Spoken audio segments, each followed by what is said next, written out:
জীবন উৎসর্গ করে দিয়েছে আল্লাহ তাদেরকে আল্লাহ জান্নাতুল ফিরদাউসের ফয়সালা করে দেন। বিশেষ করে আল্লাহ ওসমান আলীকে আল্লাহ আপনি জান্নাতের ফয়সালা করে দেন মাওলানা। তাকে শাহাদাতের মর্তবা দান করেন মাওলানা। ইয়া আল্লাহ তাকে শাহাদাতের মর্তবা দান করেন মাওলানা। ইয়া আল্লাহ দেশের এখানে আমি এমনিতে নর্মালি এখানে আসি মধ্যে মধ্যে। এটা অনেক কুমিল্লার সবচেয়ে বড় এতিমখানা।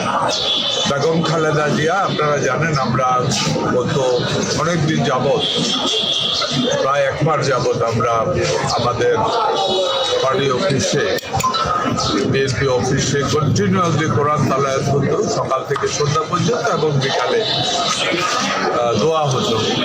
এবং এই এতিমখানার হাফেজ যারা আছে, এখানে যে হাফিজি মাদ্রাসার হাফেজ যারা আছে, এরাই প্রত্যেক দিন এখান থেকে গিয়ে গত 1 মাসের উপরে আমাদের এখানে তো আজকে এখানে আসার প্রধান উদ্দেশ্য এই মসজিদে নামাজটা করা, যারা হাফেজ সাহেব যারা আছে তাদের সাথেও দেখা হলো, প্লাস এখানে আমরা হাদি এবং বেগম খালেদা জিয়ার জন্য আমরা এখানে মিলাদ করানোর জন্য আলহামদুলিল্লাহ প্রচুর লোক এখানে সবাই দোয়া করেছে।